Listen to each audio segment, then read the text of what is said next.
Human freedom index क्या है? इसको मुख्तलिफ कंट्रीज में कैसे अप्लाई किया जाता है? 2023 की रिपोर्ट के मुताबिक सबसे ज़्यादा ह्यूमन फ्रीडम इंडेक्स किस मुल्क का था और पाकिस्तान का ह्यूमन फ्रीडम इंडेक्स क्या रहा था, ये सब हम आपको इस वीडियो में बताएंगे। ह्यूमन फ्रीडम इंडेक्स एक ऐसा टूल होता है जिसको दुनिया की मुख्तलिफ कंट्रीज में ये जानने के लिए मेजर किया जाता है कि वहाँ के रहने वाले लोग अपनी ज़िंदगियों से कितना खुश और आज़ाद हैं।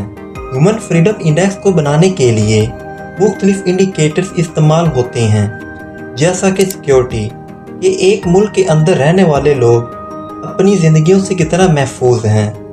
एक्सप्रेशन, वहाँ का मीडिया किस हद तक आज़ाद है।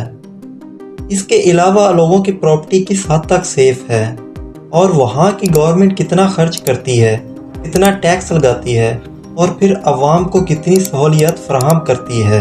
इसी तरह और बहुत सारे इंडिकेटर्स होते हैं। फिर कैलकुलेशन करके एक स्कोर निकाला जाता है जो कि 10 होता है।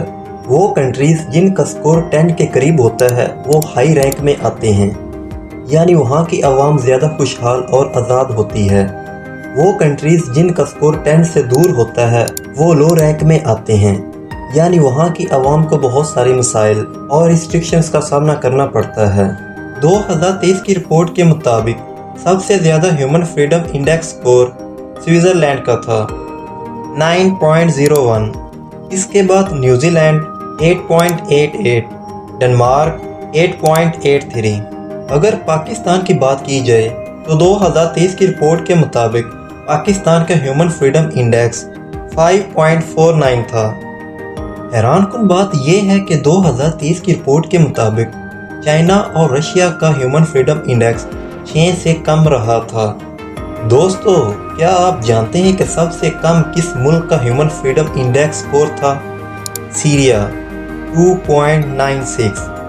यानी इससे जाहिर होता है कि वहाँ के रहने वाले लोगों को किस हद तक पाबंदियों और मसाइल का सामना करना पड़ रहा है।